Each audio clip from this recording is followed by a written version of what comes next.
Welcome back to our channel record knowledge. So friends, आज जो हमारा वीडियो रहने वाला है दैट इज़ पार्ट 16। तो इसमें जो है हम लोग जो वीडियोस में जो क्वेश्चंस पढ़ते हैं वो रिपीटेड क्वेश्चंस होते हैं एंड जो मोस्ट इंपॉर्टेंट क्वेश्चंस होते हैं जो हर एक नर्सिंग कॉम्पिटिटिव एग्जामिनेशन की अगर आप प्रिपरेशन कर रहे हैं तो उनमें ये इंपॉर्टेंट हैं एंड ये मोस्ट रिपीटेड क्वेश्चंस जो है इन वीडियोज़ में मैं अपलोड करती हूँ। तो आप लोगों के लिए ये जो नर्सिंग फील्ड के मीन्स जो नर्सिंग फील्ड के स्टूडेंट्स हैं, नर्सिंग कॉम्पिटिटिव एग्जामिनेशन की प्रिपरेशन कर रहे हैं, कोई भी नर्सिंग कॉम्पिटिटिव एग्जामिनेशन की प्रिपरेशन कर रहे हैं, तो ये क्वेश्चंस आपके लिए बहुत ज़्यादा इंपॉर्टेंट रहने वाले हैं। तो फर्स्ट क्वेश्चन स्टार्ट करते हैं, which is the physician considered for performing a magnetic resonance imaging test on the elderly client with cirrhosis before MRI is performed, which nursing action is essential।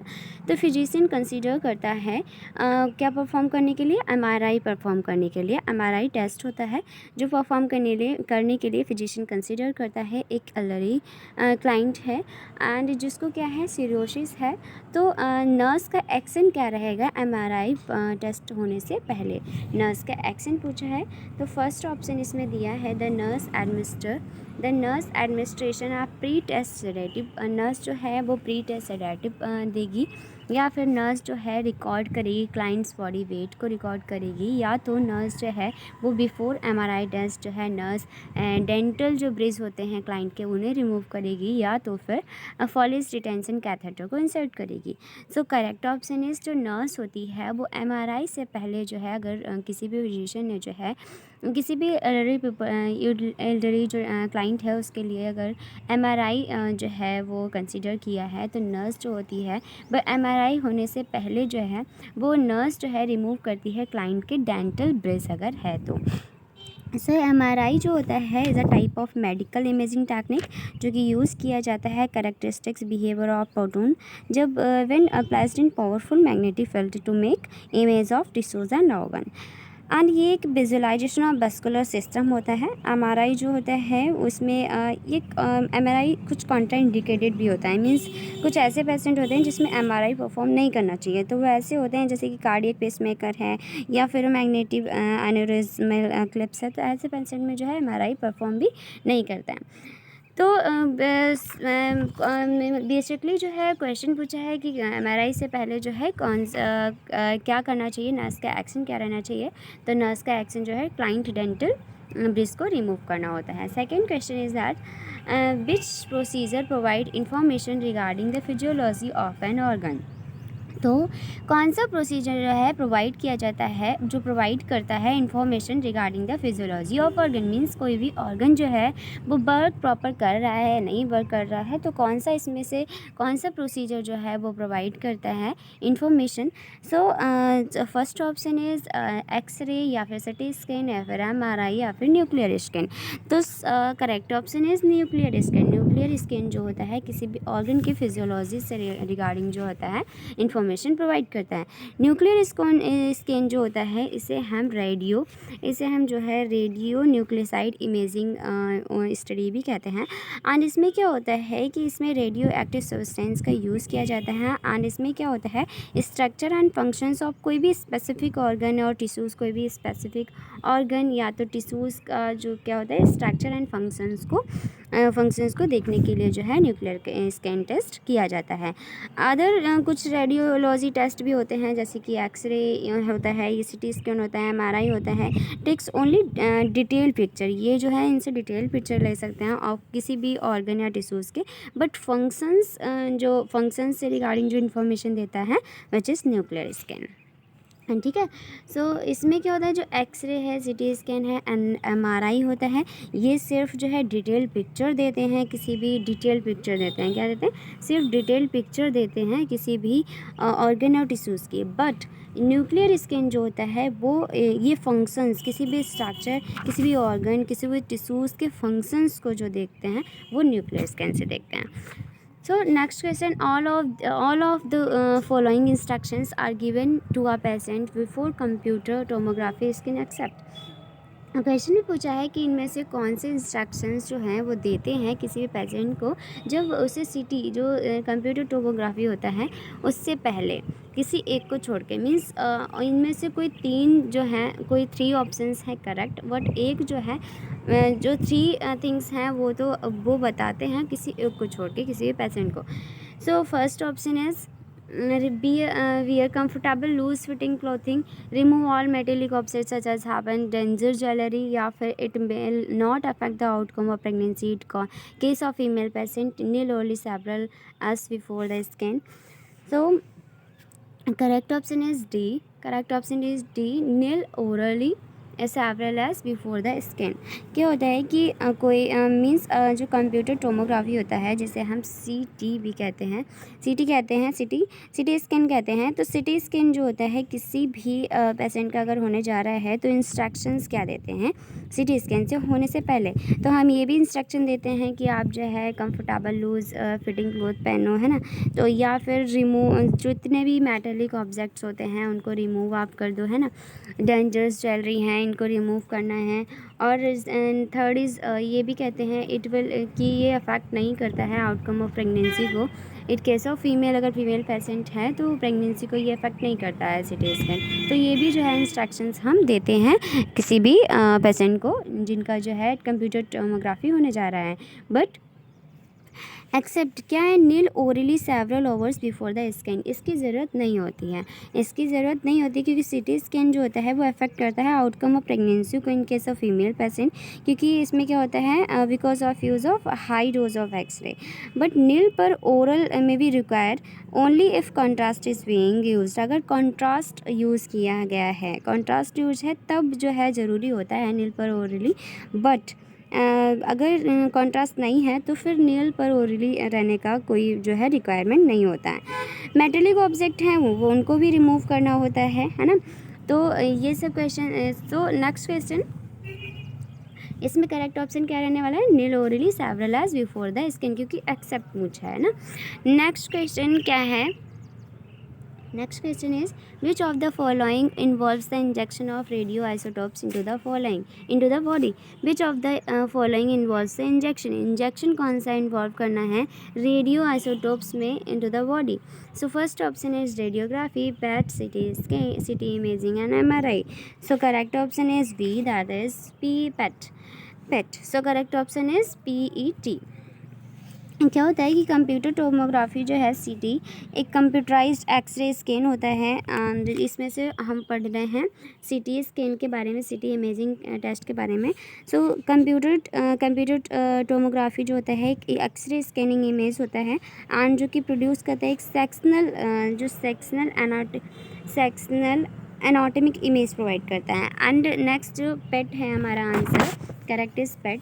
तो पेट क्या होता है, पोजीशन इमिशन टोमोग्राफी कहते हैं।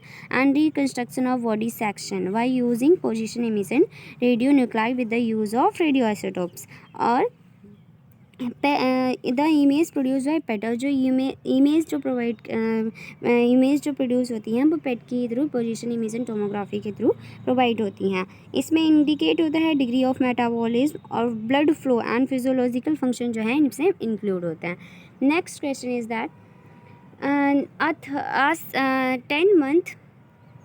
10 month old is brought to emergency room. एक 10 month old है जो emergency room में आया है फॉर अ हेड इंजरी, उसका क्या है, हेड इंजरी है। After falling down the stairs and immediate scan is ordered in preparing eight 10 month old for CT scan the nurse should. तो 10 month old जो है इमरजेंसी रूम में आया है, उसके हेड इंजरी है। क्यों है, क्योंकि वो फॉलिंग डाउन स्टेयर्स से जो है फॉल डाउन हो गया है एंड इमीडिएट उसको सीटी स्कैन जो है ऑर्डर किया गया है। तो 10 month old को सीटी स्कैन के लिए एज अ नर्स हमें कैसे प्रिपेयर करना है, इस क्वेश्चन में पूछा है। So first option is that save the infant's head and administer करेंगे प्रिस्क्राइब्ड सेडेटिव, या फिर start the prescribed intravenous infusion, या फिर give the infant and explanation of the procedure. So correct option is B, that is administer prescribe sedative. क्यों अब हम जो 10 month old है उसे जो है बिफोर सीटी स्कैन क्यों देंगे एडमिनिस्टर प्रिस्क्राइब, मीन्स जो है सेडेटिव क्यों प्रिस्क्राइब किया जाएगा, उसे क्यों एडमिनिस्टर करना है, क्योंकि क्या है कि पेशेंट पेशेंट शुड लाई, क्योंकि कोई भी नॉर्मल पेशेंट जो है वो लाई रह सकता है, फ्लैट रह सकता है during CT scan test, but because of 10 month old child can not follow the instruction, क्योंकि 10 मंथ जो चाइल्ड है वो इंस्ट्रक्शंस को फॉलो नहीं कर सकता है ना लाई रहने के लिए। अब जो है वो 10 मंथ जो चाइल्ड है वो भी इंस्ट्रक्शंस हम जो दे रहे हैं वो फॉलो नहीं कर सकता, कि बिकॉज ऑफ 10 मंथ उसका जो एज है वो 10 मंथ का है। So sedative may be administer as per prescription, तो सेडेटिव जो है हम एडमिनिस्टर कर सकते हैं as per prescription. IV infusion may use after test a dye use to excrete dye. So correct option is V, that is administer prescribed sedative. So next question is, if investigation is not possible after sampling the blood should be kept in। अगर investigation नहीं हो पाया है, not possible नहीं है, sampling होने के बाद अगर ब्लड का सैंपल हो गया है और इन्वेस्टिगेशन नहीं हो पा रहा है तो उसे जो है कितने डिग्री सेल्सियस पे जो है रखा जाना चाहिए। तो correct option is 4 to 6 degree Celsius. जो तो फिर हमें उस ब्लड को कितना पे रखना है, 4 to 6 डिग्री सेल्सियस पे रखना है। 4 to 6 डिग्री सेल्सियस पे क्यों? If investigation is not possible immediately after sampling the blood and urine it should be keeped in 4 to 6 degree Celsius temperature पे जो है रख सकते हैं।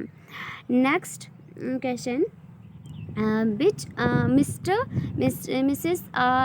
is scheduled for new pneumoencephalography. This procedure done in the X-ray department consists of injection of। So Mrs. A हैं जो schedule जिनको schedule है फॉर न्यू न्यूमोएंसेफेलोग्राफी, दिस ये प्रोसीजर जो है डन किया गया है एक्सरे डिपार्टमेंट में, कंसिस्ट ऑफ इंजेक्शन, इसमें इंजेक्शन कंसिस्ट पूछा है। So first option is air directly into the ventricles, या फिर second or dye into the lumbar subarachnoid space, या फिर I radioactive substance intravenously, या फिर air into the lumbar subarachnoid space. So correct option is D, which is air into the lumbar subarachnoid space. So next question is organ can be seen by the laparoscope. Organs can be seen by laparoscope. So और laparoscope के द्वारा जो है organ देख सकते हैं। Abdominal organ को देख सकते हैं, या तो पेल्विक ऑर्गन को, या तो थोरेसिक को, या तो बोथ A and B। तो जो लैप्रोस्कोप होता है उससे जो है एब्डोमिनल ऑर्गन एंड जो पेल्विक ऑर्गन है इन दोनों को जो है लैप्रोस्कोप के थ्रू देखा जा सकता है। Next question, which case is use for pneumoperitoneum in case of laparoscopy. अगर लैप्रोस्कोपी के केस में जो है न्यूमोपेरिटोनियम अगर लैप्रोस्कोप के केस में जो है वो गैस, विच गैस, कौन सी गैस। लैप्रोस्कोपी के केस में जो है अगर न्यूमोपेरिटोनियम के लिए यूज़ करना है तो कौन सी गैस यूज़ करेंगे, कार्बन डाइऑक्साइड, या तो ऑक्सीजन, या फिर हाइड्रोक्सन, या फिर नाइट्रस ऑक्साइड। तो कौन सी गैस यूज़ करेंगे? तो correct option is a, that is carbon dioxide. Next question and last question, nurse should be alert for following complication after patient has undergone bronchoscopy. Nurse should be alert, nurse को जो है alert रहना है for following complication. ये जो complications हैं इनके लिए नर्स को अलर्ट रहना है after patient has undergone bronchoscopy. तो इनमें से पूछा है कि इनमें से कौन सा कॉम्प्लिकेशन ऐसा है जिसके लिए नर्स को एज ए नर्स हमें अलर्ट रहना है after patient has undergone bronchoscopy के बाद। तो इनमें से कौन सा जो है complications. Correct option is D, that is pneumothorax. Pneumothorax के लिए जो है एज अ नर्स हमें जो है अलर्ट रहना है। ब्रोंकोस्कोपी मीन्स होता है examination of the bronchi, examination of the bronchi through a bronchoscope. Complications जो ब्रोंकोस्कोपी के होते हैं इसमें न्यूमोथोरेक्स मोस्ट कॉमन है। मोस्ट कॉमन अगर पूछते हैं कि न्यूमोथोरेक्स मीन्स ब्रोंकोस्कोपी का जो मोस्ट कॉमन रहता है complication, and that is pneumothorax and जो कि मोस्ट कॉमन है। ब्लीडिंग भी होता है, नोज से शॉर्टनेस ऑफ ब्रीथ भी हो सकता है, हाइपोक्सिया भी हो सकता है during procedure, and chest pain and cough भी हो सकता है। बट मोस्ट कॉमन जो रहता है विच इज़ न्यूमोथोरेक्स। तो न्यूमोथोरेक्स के लिए जो है हमें एज अ नर्स जो है आफ्टर ब्रोंकोस्कोपी किसी पेशेंट का जो है न्यूमोथोरेक्स की तरफ जो है हमें ज़्यादा जो है ध्यान देना है। सो इस टाइप से हम लोगों ने क्वेश्चंस पढ़े जो कि इम्पॉर्टेंट क्वेश्चंस हैं for all nursing competitive examination के लिए। तो आपको ये वीडियो अच्छा लगा हो then please like share and subscribe my channel and also you can comment on this video. So thank you so much for watching.